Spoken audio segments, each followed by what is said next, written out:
呦呀！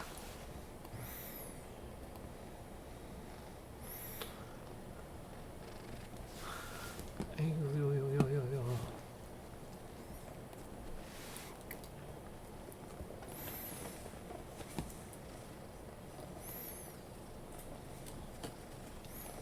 嗨，安，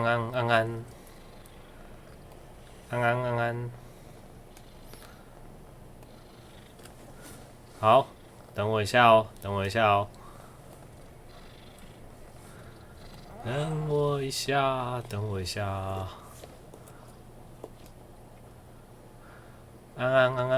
等一下，我一样挑一下，大家等我一下。的滑鼠感应不是很灵敏。好 ，OK， 还有1分钟，我们再等一下30分准时开始哦。有人说我上次都没有拍他屁股，我这次就一次拍得够。来，上来，没有上来就没有屁屁。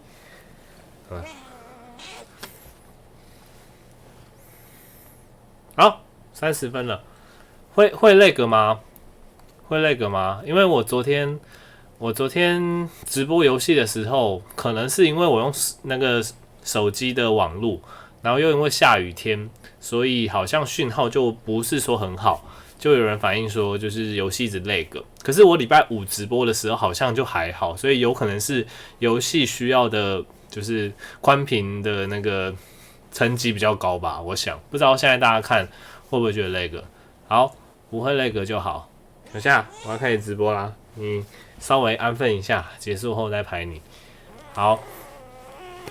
那好，我们开始今天的主题吼。那今天的主题上次有跟大家预告过，就是要讲最近都有这样子的新闻，就是好像是上个礼拜吧，就有一个病患叫做伦敦病患，然后他据说是目前第2例治愈艾滋的病患，这样子，就是他已经长期有艾滋病，规律在服药，然后结果在上个礼拜就是他的这个 case 就登在这个知名的媒体，然后还有这个期刊上面说，似乎治愈了他这个艾滋病。结果就在昨天还前天的时候，好像又有第3个 case 出现了，一样是说，据说好像是身上的艾滋病被治愈了吼。那究竟这个新闻跟就是这个医疗新闻它的详情到底是怎么样？那到底是不是真的如此乐观？以后的艾滋病就可以被治愈了吗？好，那今天就是要跟大家分享这个议题。好，那总之我先讲一下这整个故事的起源好了。我先讲一下第一个病人，他叫做柏林病人，对，我写在旁边的小笔记，就是柏林病人，他是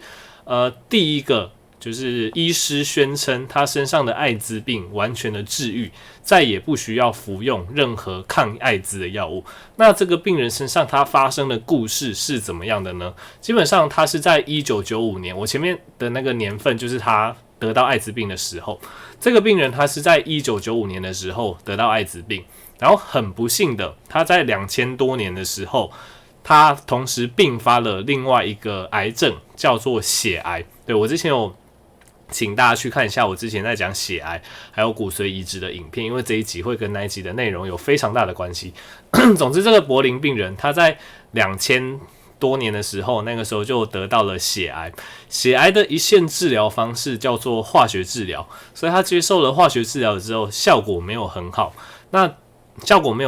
血癌如果接受化疗效果不好的话，第一个阶段要做的叫做骨髓移植。所以这个病人他在2007年，就大家看到我后面写的那个年份，就是这个病人他做这个骨髓移植的年份。第一个病人柏林病人，他在2007年他就接受了骨髓移植。接受骨髓移植的原因，就是因为他身上的血癌这些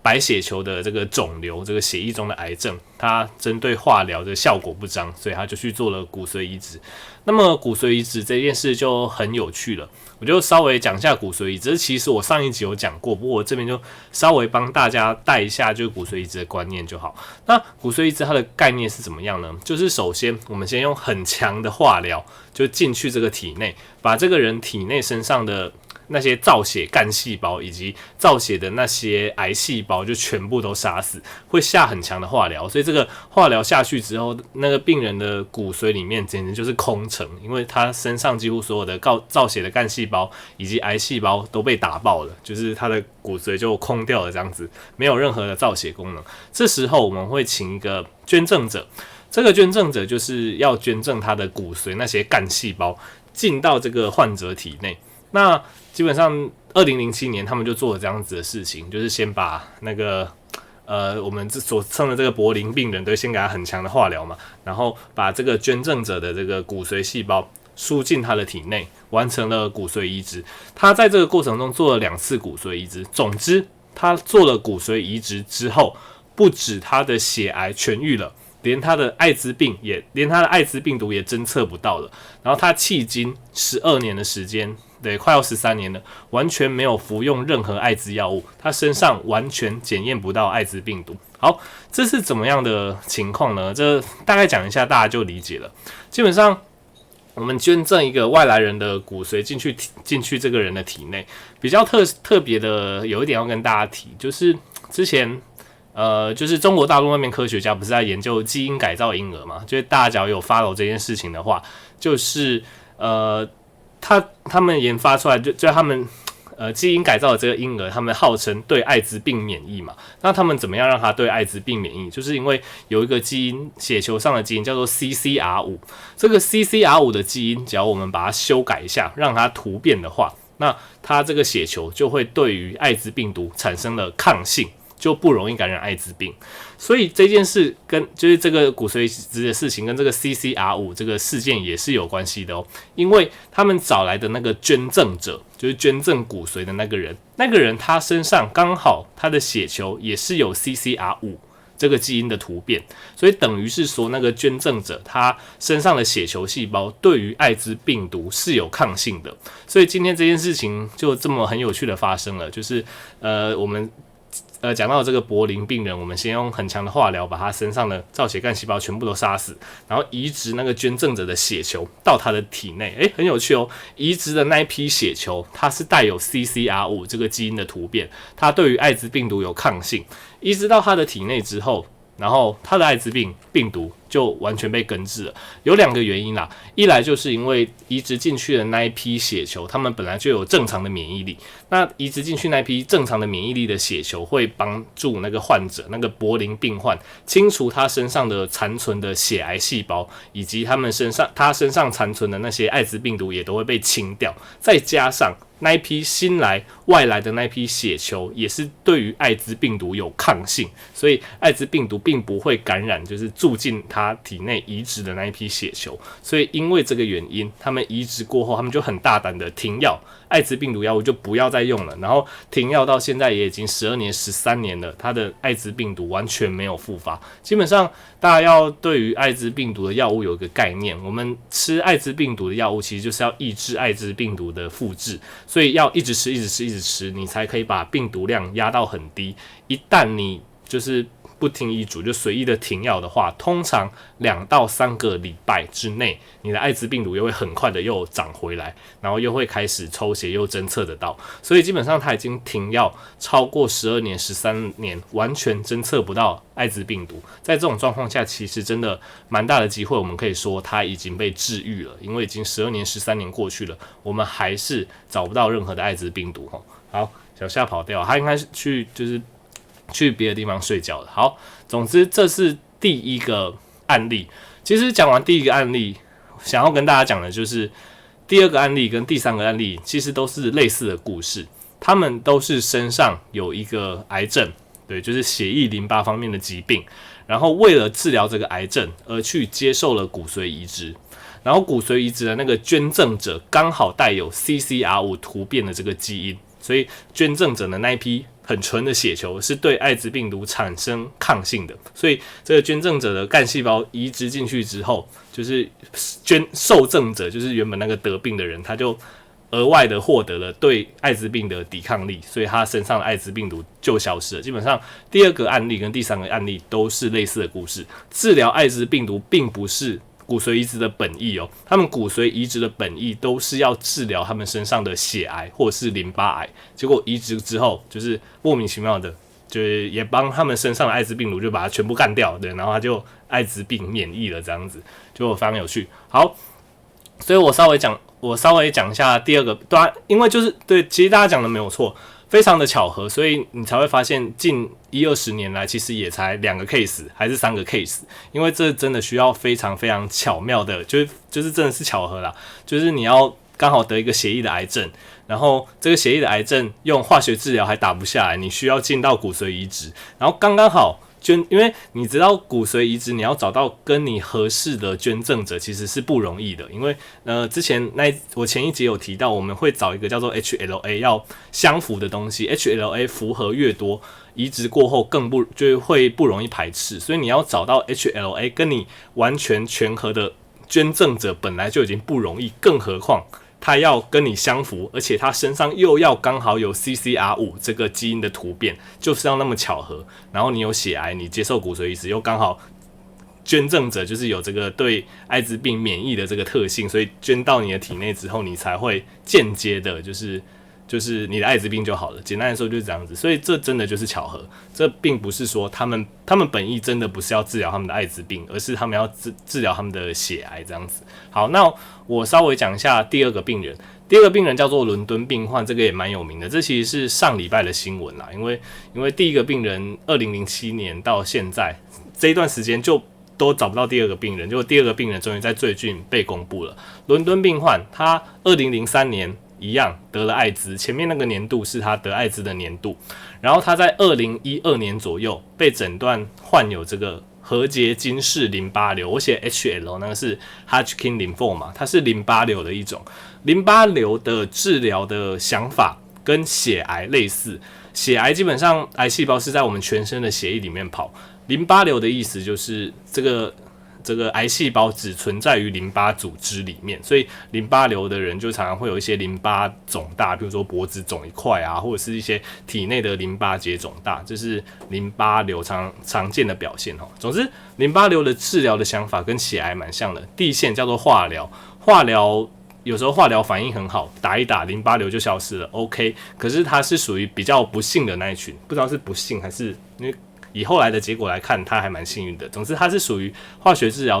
疗不好的那一种，所以他需要进到第二阶段的骨髓移植。那接下来故事就跟第一个病患就是柏林病人一模一样，就是要做骨髓移植嘛，所以下很强的化疗，把他身上的淋巴细胞、造血干细胞、它的骨髓那些造血细胞跟癌细胞全部打掉之后，一样做一个异体的移植。这个异是那个相异的异，就是指这个捐赠者是别人，异体移植，做一个异体移植。结果这个移植来的这一批造血干细胞刚刚好，就是除了免疫功能很好，也刚好有这个 CCR5 这个基因的突变，所以这批造血细胞它是对那个艾滋病是有抗体的，不是有抗体，对艾滋病是有抗性的，就是艾滋病毒不容易感染有这个 CCR 突变的这一批血球。总之种进去之后，故事就跟刚刚一样，对，就是小夏，来，好，总之故事就跟刚刚一样，就是种进去之后，科学家就发现，他不需要再服用就是抗病毒药物了，然后到现在也已经大概2年半左右的时间，他身上完全找不到艾滋病毒，他也不再需要靠着药物去压抑他的艾滋病毒。那原理一样，跟我刚刚讲的，就是第一个，我们移植进去的这一批血球，它其实免疫功能是很好的，所以这一批血球可以帮助那个病患去杀死他身上残存的那些淋巴癌细胞啊，也可以杀死他身上残余的那些艾滋病毒，然后再加上移植进去的这批血球是 CCR5 基因突变的，所以移植进去的那批血球也不会再受到艾滋病毒的感染。总之故事就都是类似这样子啊，就是他们因为一个病，然后要接受骨髓移植，然后刚好移植进去的这一批骨髓里面，这些造血干细胞里面有 CCR5 基因的突变，所以对，所以他们的艾滋就这样子被治愈了。好，那第三个那个 case 是昨天还是前天的新闻吧？应该是前天的新闻。就这个病人也是有个代号叫做杜塞道夫病人。这个杜塞道夫病人他其实他的资料就没有那么详细，因为前面2个柏林病人跟伦敦病患，你就可以在网络上查到他们比较详细的一些发病的时间啊、得病的一些资料。可是这个杜塞道夫病人，我找了一下，其实找不到很详细，可以只能大概知道说他的故事跟前面2个差不多，一样也是得了一个血液或淋巴的癌症，然后需要经过骨髓移植，然后刚好移植进去的骨髓也是对于艾滋病有抗性，所以他就好了。目前停药3个月，3个月并不是一个非常长的时间，可是就像之前跟大家讲，如果你的艾滋病是平常有在吃药就压抑那些病毒，通常你只要停药2到3周。艾滋病毒就会冒出来，可是他目前已经停药3个月了，对，3个月已经是12周左右的时间。其实不管是在他的血液里面，在他的淋巴组织，在他的肠道组织，目前都还找不到任何艾滋病毒，对，所以目前就是3个月啦。所以在这种3个月，甚至是第2个 case， 目前停药2.5年的话，因为时间还不够久，所以大家可以再看到我下面一行，我有写一个 cure 的vs long term remission。这也是什么意思呢？因为像第一个人他已经停药12年，他停药12年的状况下，身上完全找不到艾滋病毒，这个我们比较有把握去说他是已经被治愈了，就是我们英文上会用 cured， 就是已经治愈了。可是第2个跟第3个 case， 一个是停药2.5年，其实蛮久的，第2个只停药3个月，在这些比较时间还没有那么长的状况下，我们就比较不敢说他是不是真的 cured 的。虽然说我觉得机会很大啦，可是这种状况下我们会用另外一个名词叫做 long term remission。long term remission 就是长时间的缓解，对，就是有一段蛮长的时间身体里面都侦测不到病毒，而且是在没有使用任何药物的状况下都侦测不到病毒，所以以第2个 case 或第3个 case， 我们会比较用 long term remission 这个词汇。好，小免，对，好，那我最后做个小总结，结论就是，虽然说这3个 case 看起来是真的原本得了艾滋病，然后经过一连串就是有点巧合的事情之后，他们身上的艾滋病毒真的被治愈了。的确，这件事情是真实发生的，没错。可是，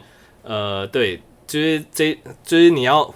怎么讲？就是他们是因为，就是他们做这个骨髓移植治疗的本意，并不是他们要去治疗他的艾滋病，而是要去治疗他们身上的血癌或是淋巴癌。因为这样子做了骨髓移植，又刚好骨髓移植的捐赠者有 CCR5 mutation， 有 CCR5 这个基因的突变，所以才导致后来这样子一连串很恰巧，他们身上的艾滋病毒就被消灭掉，而且新种进来的这些造血干细胞也不会再被感染艾滋病，所以他们的艾滋病才这样子被治愈了。所以这有点像是刚刚好，对，就是很刚好的一件事情。他们本意并不是要治疗他的艾滋病，所以其实以现代的医学来讲，你真的要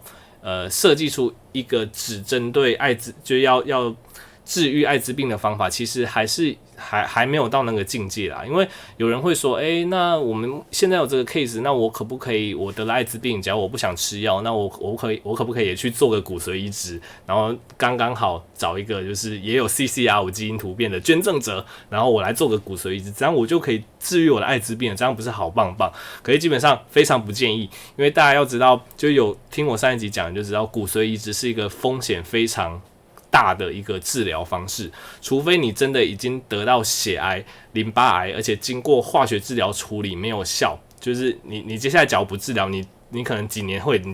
你就会死亡，是要这种高风险的病人，我们去跟他赌命一搏，去拼这个骨髓移植，这样才是利大于弊的做法。你假如身上你就单纯只有一个艾滋病，艾滋病目前其实吃药就可以很好的控制，那吃药就可以很好的控制的情况下，你还要去赌一个对你其实有一定风险的骨髓移植，其实这非常不建议，因为骨髓移植的风险之前已经有跟大家讲过，你要做骨髓移植，你要先用很强的化疗把自己身上的造血干细胞全部都干掉，这个时候你的免疫力会非常低，有时候在移植的过程中可能就感染就死亡。那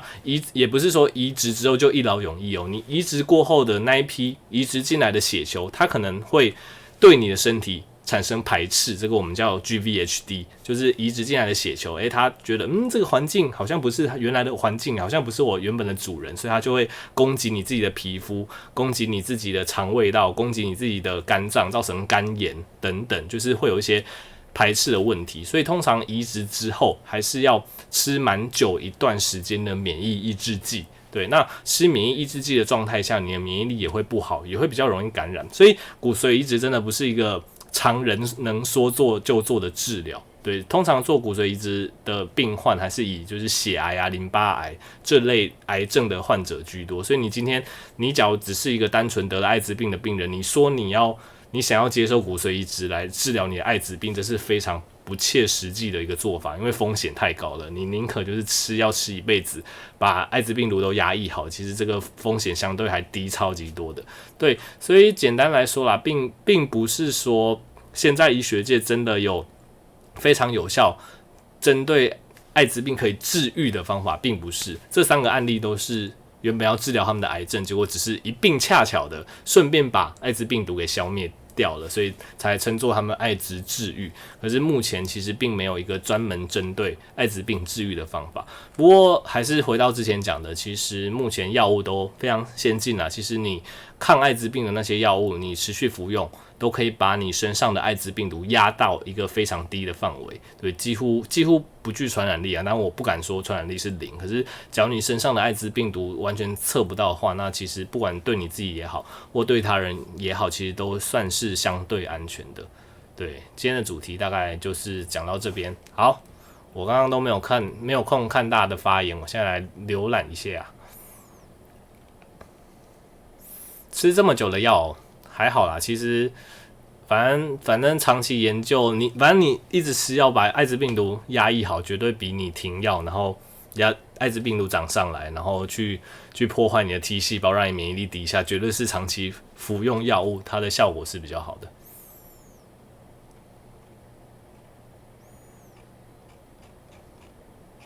好，前面好像还有，我看一下后面咯。小夏又跑去睡觉了啦，现在下午是他的午睡时间，所以他没有很情愿待在我旁边，他刚才就试图想要找地方睡觉。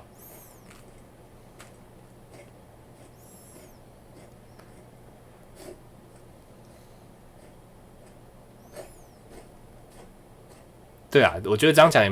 也蛮有趣的，就是有猫咪在。有猫咪有点那个气喘发作，也不是气喘发作，就是它有时候那个鼻咽部不太通，然后它就会发出很大声的咳嗽声跟呼吸声，对吧？其实我觉得说治疗艾滋病算副作用也蛮有道理的，因为原本做骨髓移植是要治疗血癌，结果就是刚好治疗到艾滋病，好不能算是副作用，算是一个额外的 bonus 这样子。如果理论上啊，你血液里面侦测不到病毒，当然有人说证实传染力是0很低，这没有错啦，对吧？可是，对吧？我们是不会讲的，真的很斩钉截铁，就是说你这时候去做完全不会有事情，不会讲那么斩钉截铁啊。不过的确研究做起来，假如你血液里面艾滋病毒测不到的话，的确是传染的机会真的是非常非常的低吼。好，所以还是鼓励，如果真的有相关的疾病，还是鼓励大家就是长期服用这些药物啦。其实长期服用这些药物，你可以把你身上的病毒量都压得很低，就不会有什么艾滋病就是并发的状况跑出来，就保护自己也保护他人。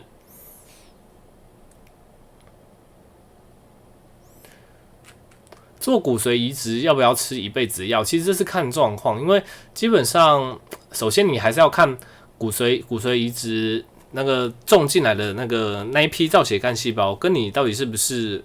那个基因型全合，就是我之前提到的那个 HLA 全合这样子。因为合越多点，理论上排斥的状况会越低，可是一定还是会排斥，因为那毕竟是外来的造血干细胞移植到你的体内，所以它还是会针对你体内有一些排斥的现象。所以通常骨髓移植初期，至少前几个月甚至几年，免疫抑制剂是一定要吃的，因为你不吃的话就很容易发生排斥。那更何况，假如有一些，也不是说全核的基因型才能移植，有时候我们也会找全核找不到，我们也会找半核核一半的进行移植，或者是再核更少，通常希望至少半核啦。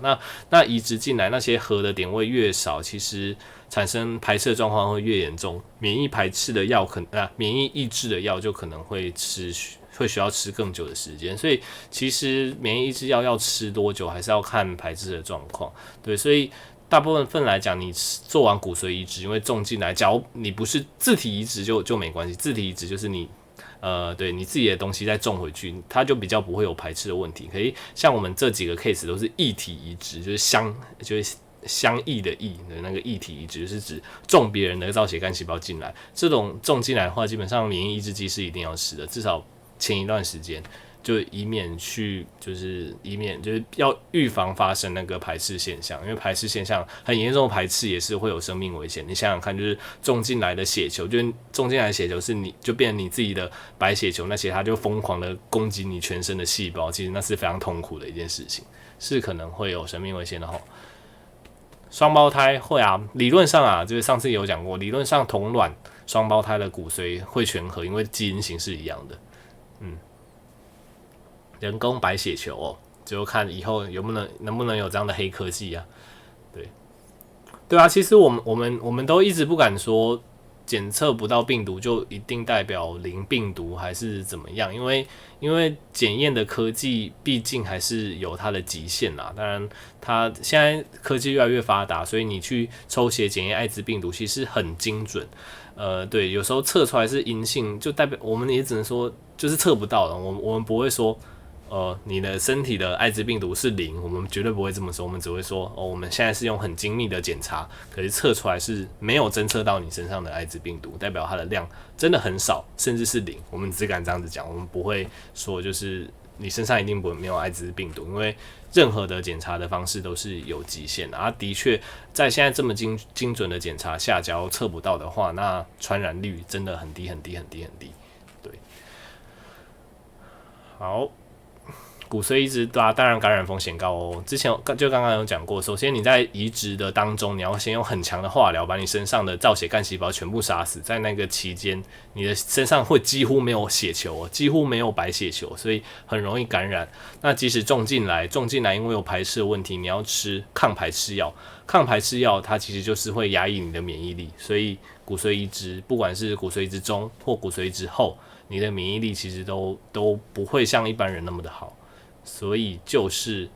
才会说，你要一个单纯只有艾滋病的人，然后去做骨髓移植治好他的艾滋病，这非常不切实际。他宁愿就是吃药吃一辈子，风险都还低得多。对，我们之所以会那几个案例会做骨髓移植，是因为要治疗他们身上的血癌跟淋巴癌，而不是为了治疗艾滋病。治疗艾滋病只是骨髓移植的副作用，或称之为 bonus 这样子。艾滋病毒有可能攻击血癌的免疫细胞，有可能啊，反正它只要是 T 细胞，而且它觉得能够攻击都有可能攻击。对啊，是没有人敢保证会不会复发。可是像那种已经追踪17年，身上都完全找不到艾滋病毒，我觉得那种治愈的可能性真的很高了。好，差不多了，要讲了30分钟了。好。对，刚才是猫咪在吐毛，有可能。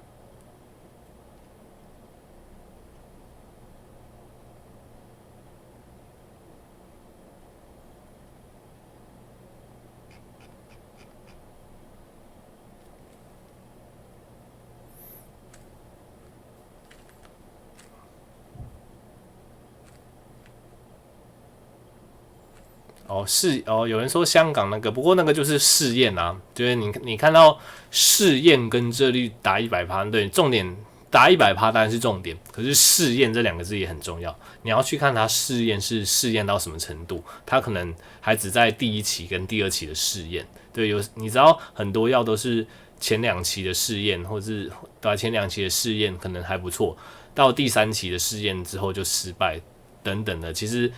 不少见啊，所以当然我看到这个新闻是个好新闻，就是他还在临床试验的阶段，那好像不错。不过临床试验到真的做到人体，然后要进到1、2、3期，然后反正就是要完整的确认它有效，其实还是有蛮长一段路的啦。所以这个就之后再继续追踪就好。对，通常你看到试验，就是的确它是个好消息，可是它可能还需要一段时间的努力。好，那么今天的直播就到这里啦。对，刚刚好礼拜五直播完清水，那个时候就刚好看到有艾滋病痊愈的这个新闻，然后刚好也有人就是敲碗，就问说这到底是真的假的？当然是真的，不过虽然说是真的，可是它只是算是一个恰巧的新闻。可是我觉得这个对医学界还是一个很大的鼓舞啦。毕竟我们发现说，这 CCR5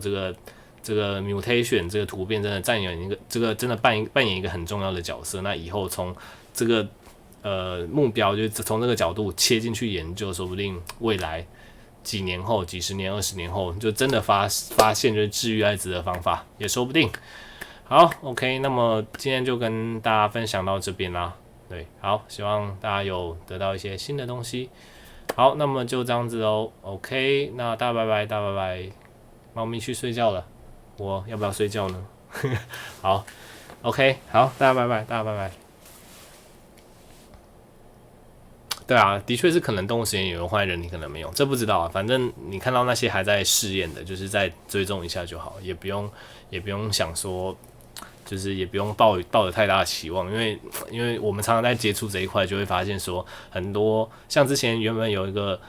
好像可以治疗阿兹海默症的新药啊，也是前1、2期就并蹦响很猛，然后结果到第3期就失败。也是觉得很可惜啊，因为制药所以大家有时候也不要去怨叹是不是药物为什么会那么贵，因为研发药真的成本很高，就是他们那种做前几期都已经砸了不知道几10亿的成本，然后结果最后1期又失败，等于是放水流这样子，所以制药的成本真的很高啊。好 ，OK， 大家拜拜，大家拜拜。